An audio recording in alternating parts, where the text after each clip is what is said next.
What if the real reason you're aging faster isn't your age, but tiny power plants inside your cells, slowly losing their ability to produce energy? Yeah, that is exactly the question we're tackling today. We are doing a deep dive into Good Energy by Dr. Casey Means and really looking at why metabolic dysfunction is, well, the root of almost all chronic disease. Right. Today we'll explore the 5 hidden ways your mitochondria influence nearly every aspect of your health and 3 practical habits that can help keep your cellular power plants working efficiently. Which is super important. Oh, absolutely vital, especially after the age of 40. So, let's just start at the beginning. How do we actually make energy? Right, so it comes down to this process called oxidative phosphorylation, which, A bit of a mouthful. yeah, a massive mouthful. But you don't really need to memorize the term. Just think of it like this. Your mitochondria take the food you eat and the oxygen you breathe, and they sort of smash them together to create ATP. And ATP is basically the battery power for like every single cell in your body. Exactly. Every single one.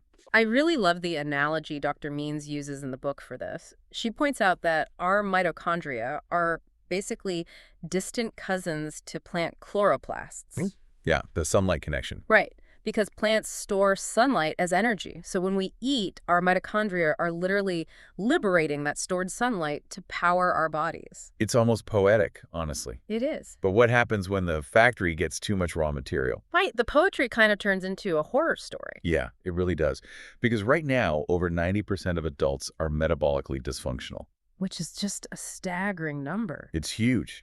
And the underlying mechanism is surprisingly simple. We are chronically overfeeding our bodies while, undermoving them. The mitochondria they can't process the sheer avalanche of fuel we're dumping on them. Here's where things become really interesting, because if the cellular factory can't process all this incoming fuel, where does it go? It doesn't just vanish. No, it backs up. The Yeah. unprocessed fuel gets converted into these toxic lipids that get stuffed inside your organs and your muscle cells. Where they absolutely do not belong. Right, and this is known as ectopic fat. Wait, so let me stop you there.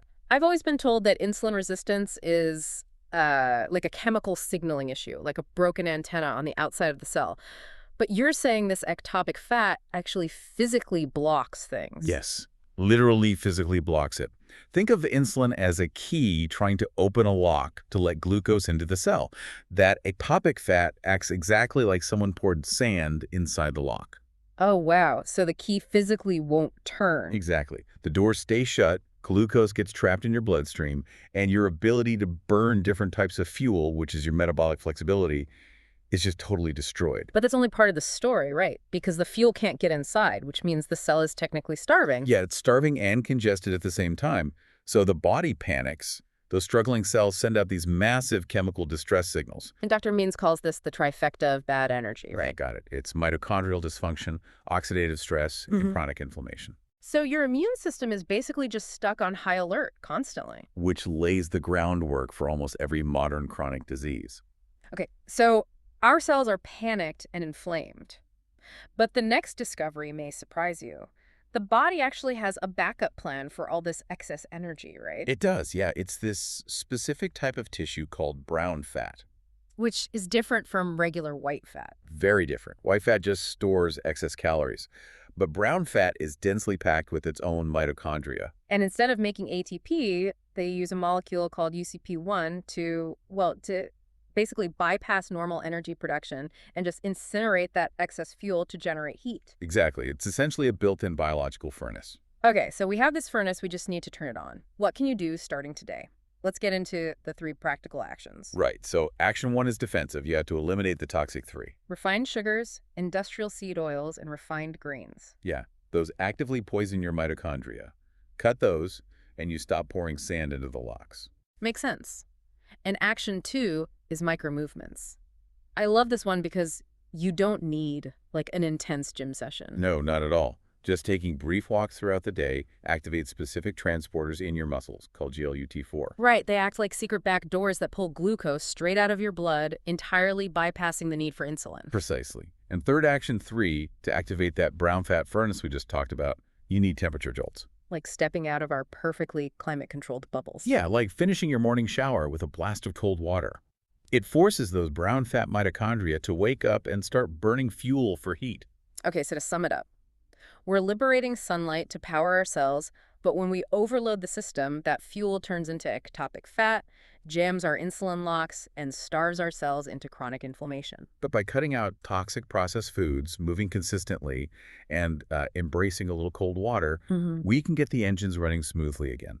And just as a quick reminder, while we love exploring the science here, this deep dive does not replace professional medical advice. Absolutely. Which of these insights surprised you the most? Let us know in the comments.